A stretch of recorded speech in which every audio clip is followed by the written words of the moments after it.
Have you ever felt like there's got to be more to life than going to work just to pay bills?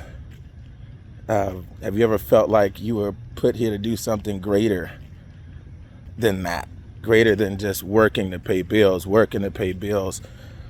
8 hours a day, 9, 10, 12 hours a day, 40, 50, 60 hours a week for the rest of our lives. Like, have you ever felt like there's something wrong with that picture? Like, surely that's not what God put us here to do, to go to work, to pay bills until we die. I was thinking this week, hearing people talk about, man, I can't wait till Friday. Can't wait to get off of work. I can't wait. I hear people getting excited about happy hour. And I'm like, of course people are excited about happy hour. We've been slaving away all week, all day long, toiling.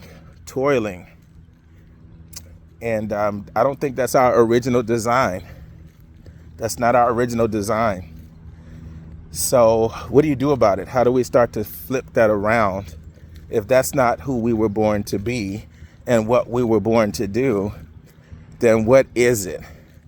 For my new friends, I'm Coach Fard Bell, founder of BornCEO Leadership Academy at BornCEO.com, best-selling author of the book Born to Rule, where I teach the 7 steps to claiming your freedom and living your purpose.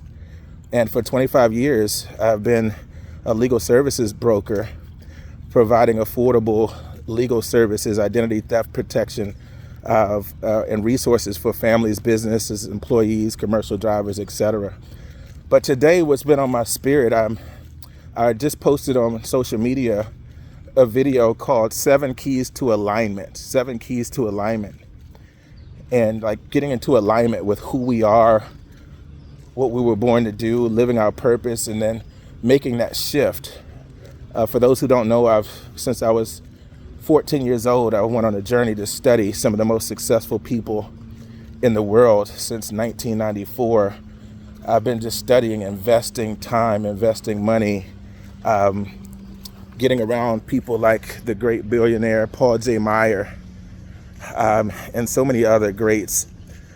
But one of the big topics that I've noticed about those who shift out of this lifestyle of slaving, trading time for money, working to pay bills, there's an identity shift. And I believe that we are kings and queens. And when you realize that you're a king, when you realize that you're a queen, and you were born to be the king or queen of your domain, you were created in God's image. God is the king of kings. He's the king of all things. He's the king of creation. He is sovereign. And he created us in his image and in his likeness and gave us dominion, blessed us and gave us dominion. Before, of course, we disconnected. Our ancestors chose to get out of alignment and all hell broke loose, but that's a whole nother story for another video. But we've been restored.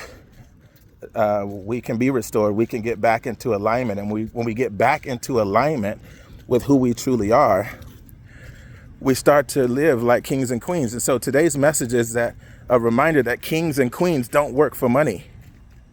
Kings and queens do not work for money. Where in history do you see kings or queens having to work for money? Fiction or nonfiction? Nonfiction or fiction? Kings and queens don't work for money. We manage assets. We learn to manage assets.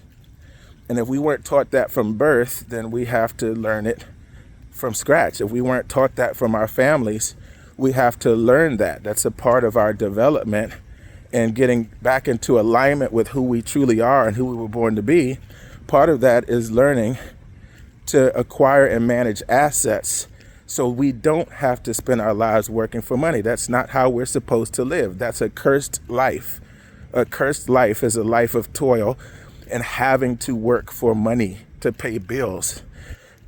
So, freedom is our birthright.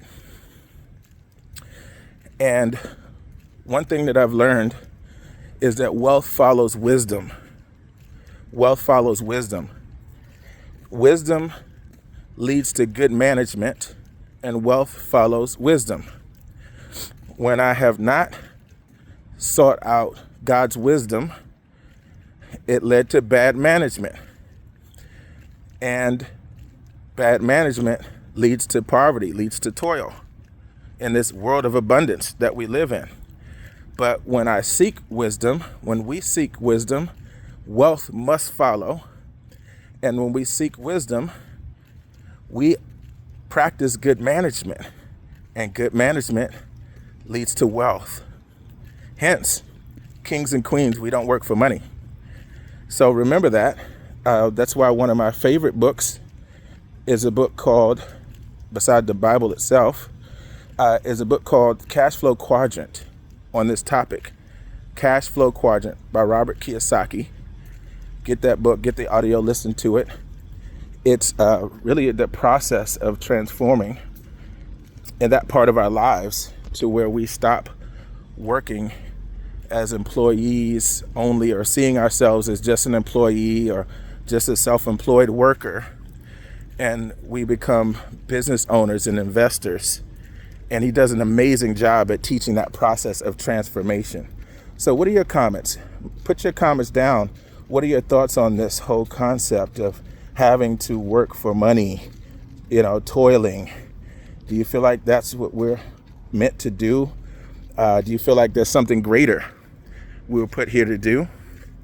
And let's have this dialogue. Check out that video on 7 keys to alignment, and let's claim our freedom and live our purpose.